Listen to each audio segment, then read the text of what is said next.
Hello friends, this is Manoj and in this lecture I will be going to discuss about linear transformations, example of linear transformations and their geometrical interpretations. तो आपको इस lecture के regarding कोई भी अगर doubt आता है तो आप कमेंट सेक्शन में पूछ सकते हैं।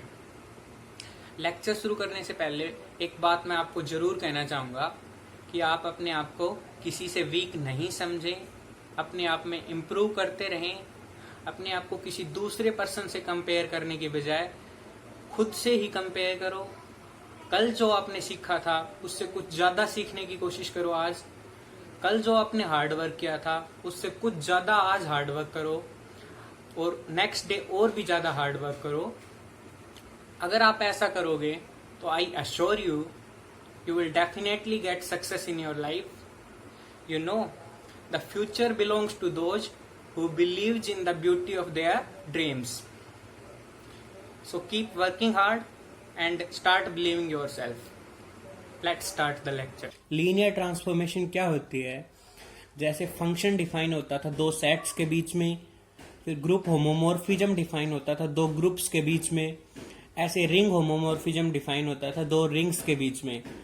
कुछ प्रॉपर्टीज को सेटिस्फाई कर जाए तो रिंग होमोमॉर्फिज्म हो जाता था। ऐसे यहाँ पे लीनियर ट्रांसफॉर्मेशन दो वेक्टर स्पेसिस के बीच में डिफाइन होता है। Let U and V be two vector spaces over the same field F, means U और V दोनों वेक्टर स्पेस सेम फील्ड पे डिफाइन होने चाहिए। Then a map T from U to V is said to be a linear transformation or vector space homomorphism if T of U plus V equals TU plus TV for all U, V belongs to U domain space. Second property क्या है? T of alpha U equals alpha times T of U for all alpha belongs to the field F and U belongs to the domain space U. Means अगर कोई भी mapping दो vector spaces के बीच में define होगी उसको linear transformation या फिर उसको हम वेक्टर स्पेस होमोमॉर्फिज्म भी बोल सकते हैं। कब होगी? अगर इन दोनों प्रॉपर्टीज को सेटिस्फाई कर जाए। A linear transformation T from the vector space U to the field F, where F is a field of scalars, is called linear functional. Means U is a vector space over the field F and F is itself a vector space over the field F, because we know that every field is a vector space over itself. तो अगर कोई हमारे पास mapping vector space से field पे define हो तो उसको हम क्या बोलते हैं? Linear functional. अगर वो लीनियर ट्रांसफॉर्मेशन हो जाती है मीन्स इन दोनों प्रॉपर्टीज को सेटिस्फाई कर जाती है। अगर कोई भी मैपिंग या फिर कोई भी linear transformation U to U ही जाए मीन्स सेम वेक्टर स्पेस से सेम वेक्टर स्पेस में, तो उसको हम लीनियर ऑपरेटर बोलते हैं। For example T is defined from R2 to R2 as T of A1 A2 equals A1, 0। इसको हमें चेक करना है कि ये लीनियर ट्रांसफॉर्मेशन है या नहीं है। ये क्या कर क्या रहा है ये? अगर कोई भी R2 का वेक्टर लेते हैं हम A1 A2 तो उसको एक्स एक्सिस पे प्रोजेक्ट कर रहा है। जैसे हमारे पास ये वेक्टर था A1 A2 R2 का, तो इसको T अप्लाई करने के बाद प्रोजेक्ट कहां कर दिया? A1, 0। मीन्स A1 A2 ये वेक्टर था, इसको प्रोजेक्ट करके एक्स एक्सिस पे क्या यहां पे वेक्टर कौन सा आ जाएगा? A1, 0। तो इसको हम इस मैपिंग को हम प्रोजेक्शन ऑन एक्स एक्सिस भी बोलते हैं। इसको लीनियर ट्रांसफॉर्मेशन कैसे प्रूव करेंगे? मींस इन दोनों प्रॉपर्टीज को सेटिस्फाई करवाना है हमें। अगर सेटिस्फाई करता है तो लीनियर ट्रांसफॉर्मेशन हो जाएगा, अदरवाइज लीनियर ट्रांसफॉर्मेशन नहीं होगा। सबसे पहले हम दो वेक्टर्स अज्यूम करते हैं दो वेक्टर स्पेस में R2 में, क्योंकि हमें पता है R2 is a vector space over the field R। तो फील्ड कौन सी है? R। Let U equals A1 A2, V equals B1 B2 belongs to R2 and alpha belongs to the field R। So first property क्या है? T of U plus V किसके equal होना चाहिए? TU plus TV के। तो T of U plus V, अगर U plus V इन दोनों वेक्टर्स को ऐड करते हैं तो कंपोनेंट वाइज एडिशन होगा तो फर्स्ट कंपोनेंट ऐड होगा तो a1 plus b1, second component a2 plus b2, तो t of a1 plus b1 a2 plus b2 equals mapping इसके अकॉर्डिंग क्या हो जाएगा a1 plus b1 comma 0, second component 0 हो जाएगा, इक्वल्स इसको हम ऐसे भी लिख सकते हैं sum of a1 comma 0 plus b1 comma 0 separately. a1 comma 0 किसके इक्वल है t of a1 a2 means t of u, और b1 कोमा 0 किसके इक्वल होगा t of b1 comma b2 means t of v। ऐसी second property t of alpha u equals t of alpha a1 comma alpha a2 equals alpha a1 comma 0 which equals to alpha times a1 comma 0।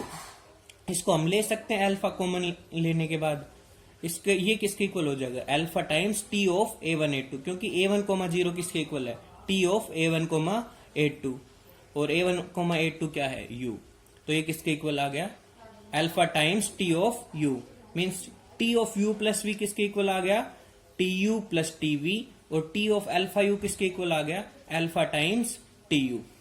तो ये क्या हो गया linear transformation, और इस linear transformation को क्या बोलते हैं projection on x axis.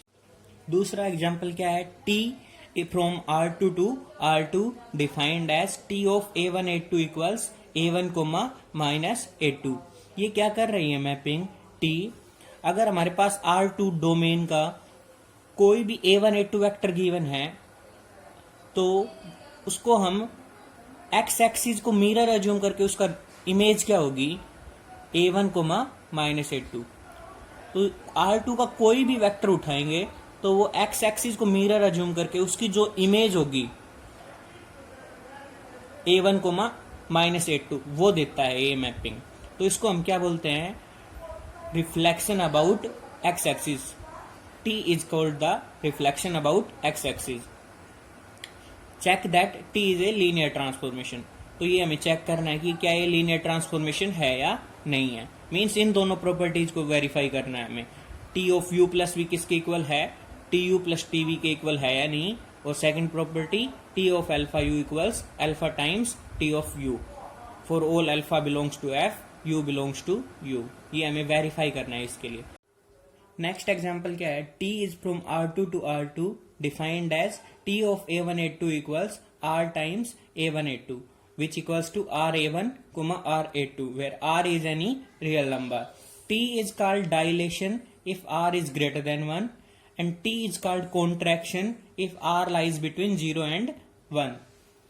Means अगर r की वैल्यू ग्रेटर देन 1 होगी तो इसको क्या बोलेंगे हम डायलेशन, क्योंकि ये क्या करता है अगर r ग्रेटर देन 1 जैसे 2 अज्यूम कर लिया हमने तो कोई भी वेक्टर a1 a2 था उसको t अप्लाई करने के बाद कहां पहुंच गया 2a1 2a2, a1 a2 vector था और t अप्लाई करने के बाद 2a1 2a2 ये इस यहां पे पहुंच गया। मींस एक्सपेंड करके a1 a2 जो वेक्टर था उसको एक्सपेंड होके कहां पहुंच गया 2a1 2a2, मींस एक्सपेंड या डायलेट बोल सकते हैं हम, डायलेट होके कहां पहुंच गया 2a1 2a2। तो r ग्रेटर देन 1 की वैल्यूज के लिए इसको हम क्या बोलेंगे डायलेशन, और r की वैल्यू अगर 0 से 1 के बीच में लाई करती है तो क्या करेगा ये, जैसे r को हम 1/2 अज्यूम करें तो a1 a2 कोई भी वेक्टर था हमारा तो t अप्लाई करने के बाद एक कॉन्ट्रैक्ट होके कहां पे आ गया 1/2 a1 1/2 a2, तो इस कॉन्ट्रैक्ट होके यहां पे पहुंच गया। तो इसको हम क्या बोल देंगे contraction if r lies between 0 and 1। Verify that t is a linear transformation. Similarly इसको जैसे हमने पिछले एग्जांपल्स में प्रूव किया t को लीनियर ट्रांसफॉर्मेशन, वैसे ही अगर इसको वेरीफाई करना है कि ये लीनियर ट्रांसफॉर्मेशन है या नहीं है, मीन्स उन दोनों प्रॉपर्टीज को वेरीफाई करना है t of u plus v equal to tu plus tv for all u v belongs to the domain space u, और second property t of alpha u equals alpha times tu, वो प्रॉपर्टी यहाँ पे verify करना है। Next example क्या है t is from r3 to r, both are vector spaces over the field r। t of a1 a2 a3 equals a1 square plus a2 square plus a3 square. तो हमें यह check करना है कि ये linear transformation है या नहीं है, मीन्स हमें वो दोनों प्रॉपर्टीज वेरीफाई करनी है। अगर दोनों में से कोई एक भी प्रॉपर्टी वेरीफाई नहीं होती है तो ये लीनियर ट्रांसफॉर्मेशन नहीं होगा। फर्स्ट प्रॉपर्टी क्या थी? T of U plus V equals T U plus T V for all U V belongs to the domain vector space. For all U and V true होने चाहिए, लेकिन अगर in particularly हम ये assume कर लेते हैं u की वैल्यू 100 और v की वैल्यू भी 100 अज्यूम कर लेते हैं, तो t ऑफ 100 किसके इक्वल होगा? 1 square plus 0 square plus 0 square, that is equals to 1। तो tu प्लस tv किसके इक्वल हो गया? t of 100 plus t of 100। इसको हम 2 ऑफ टाइम्स t ऑफ 100 भी लिख सकते हैं, और t 100 की वैल्यू हमें पता है 1 square plus 0 square plus 0 square, तो ये किसके इक्वल हो गया? 2 के। u प्लस v वेक्टर किसके इक्वल आया? 100 प्लस 100 इक्वल्स 200। तो t of u plus v किसके इक्वल हो गया? t of 2,0,0 which equals to 2 square plus 0 square plus 0 square which equals to 4। तो हम यहां से देख सकते हैं कि tu प्लस tv इक्वल नहीं है tu plus v। tu plus v की वैल्यू 4 है और tu प्लस tv की वैल्यू 2 है, तो दोनों इक्वल नहीं है। मीन्स फर्स्ट प्रॉपर्टी सेटिस्फाई नहीं हो रही है, hence t is not a linear transformation. क्योंकि दोनों में से एक प्रॉपर्टी भी फेल हो जाती है तो लीनियर ट्रांसफॉर्मेशन नहीं होगी। नेक्स्ट एग्जांपल क्या है? t is from R3 to R2, both are vector spaces over the field R. t of A1 A2 A3 equals mod A1, A2 minus A3। तो हमें ये वेरीफाई या चेक करना है कि ये लीनियर ट्रांसफॉर्मेशन है या नहीं है। तो मीन्स अगर लीनियर ट्रांसफॉर्मेशन होगी तो उन दोनों प्रॉपर्टीज को सेटिस्फाई करना चाहिए। अगर हम u किसके इक्वल u को अज्यूम करते हैं कि A1 A2 A3 और v को B1 B2 B3, तो u प्लस v किसके इक्वल आएगा? A1 plus B1 A2 plus B2 A3 plus B3। तो tu प्लस tv किसके इक्वल होगा? tu किसके इक्वल आएगा? t of A1 A2 A3, वो जो कि किसके इक्वल है? Mod A1 A2 minus A3। ऐसे t ऑफ v किसके इक्वल आएगा? t of B1 B2 B3 which equals to mod B1 B2 minus B3 which equals to, दोनों को ऐड करने के बाद क्या आएगा हमारे पास? Mod A1 plus mod B1, component wise addition होगा, और सेकंड कंपोनेंट ऐड करने के बाद A2 plus B2 minus A3 minus B3। ऐसे tu प्लस v किसके इक्वल हो गया? t of A1 plus B1 A2 plus B2 A3 plus B3, क्योंकि u प्लस v इसके इक्वल है, which equals to mod A1 plus B1 A2 plus B2 minus A3 minus B3। Second component में से third component को subtract कर दिया। लेकिन हम यहां से देख सकते हैं कि tu प्लस v ये इसके इक्वल है और tu प्लस tv इसके इक्वल है। दोनों इक्वल नहीं है, क्योंकि दोनों का फर्स्ट कंपोनेंट हमेशा इक्वल नहीं होता है। क्योंकि हमें पता है कि ट्रायंगल इनइक्वालिटी सी मोड A1 प्लस B1 किसके इक्वल होता है? Mod A1 plus B1 less than equal to mod A1 plus mod B1, हमेशा ये इक्वल नहीं होता है। जैसे अगर हम A1 को 2 अज्यूम करते हैं, B1 को -3 अज्यूम करते हैं, तो 2 माइनस 3 क्या होगा? -1। -1 का मॉडुलस क्या होगा? 1। और 2 का मॉडुलस क्या होगा? 2। और -3 का मॉडुलस 3। तो 2 प्लस 3 5, और ये कितना था? 1। तो 1 is less than 5, strictly less than 5। तो ये ट्रायंगल इनइक्वालिटी से ये हमेशा इक्वल नहीं होते हैं। तो tu plus v is not equal to tu plus tv।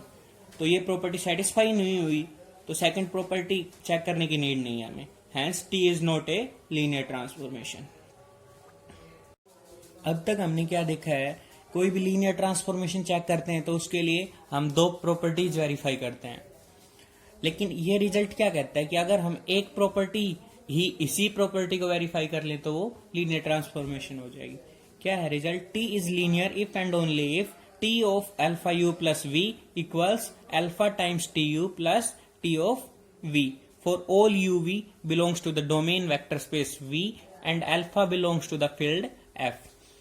Means अगर इस प्रॉपर्टी को हम वेरीफाई कर लेते हैं तो वो क्या हो जाएगी? Linear transformation. अगर कोई लीनियर ट्रांसफॉर्मेशन है तो इस प्रॉपर्टी को सेटिस्फाई करेगी। एग्जाम्पल क्या है? t theta is a mapping from R2 to R2. Both are vector spaces over the field R. T theta A1 A2 कैसे डिफाइंड है? It is the vector obtained by rotating A1 A2 counter clockwise by theta if A1 A2 is non zero and T theta 0 0 equals 0 0 means T theta A1 A2 क्या mapping है कि ये अगर A1 A2 non zero vector है तो उसको anti clockwise या counter clockwise theta angle से रोटेट करता है और जीरो वेक्टर को जीरो वेक्टर पे मैप करता है। तो एक्सप्लिसिटली हम इस मैपिंग को कैसे फाइंड आउट करेंगे? हम अज्यूम करते हैं let R equals root A1 square plus A2 square, A1 equals R cos alpha, A2 equals R sine alpha. T theta of A1 A2 rotate करने के बाद क्या मैपिंग आ जाती है? R cos alpha plus theta, R sine alpha plus theta. लेकिन हमें पता है कोस A प्लस बी किसके इक्वल होता है? Cos A cos B minus sine A sine B। तो कोस एल्फा प्लस थीटा किसके इक्वल हो जाएगा? Cos alpha cos theta minus sine alpha sine theta. तो ये किसके इक्वल आ गया? R cos alpha cos theta minus R sine theta sine alpha. ये किसके इक्वल हो गया? R cos alpha sine theta plus R sine alpha cos theta, क्योंकि हमें पता है कि साइन A प्लस बी किसके इक्वल होता है? Sine A cos B plus cos A sine B। तो यहां से हम अगर R कोस एल्फा की जगह A1 पुट कर देते हैं और R साइन एल्फा की जगह A2, तो क्या मैपिंग आ जाती है हमारे पास? A1 कोस theta minus A2 sine theta coma A1 sign theta plus A2 cos theta. Means ये मैपिंग क्या करती है? टी थीटा कोई भी non zero vector A1 A2 को रोटेट करके एंटी क्लॉकवाइज रोटेट करके यहां पे पहुंचा देती है इस पॉइंट पे। अगर थीटा को हम पाई बाई 2 लेते हैं तो T theta of A1 A2 किसके इक्वल हो जाएगा? Minus A2 comma A1, because cos pi by 2 क्या होता है? 0 और साइन पाई बाई 2 1।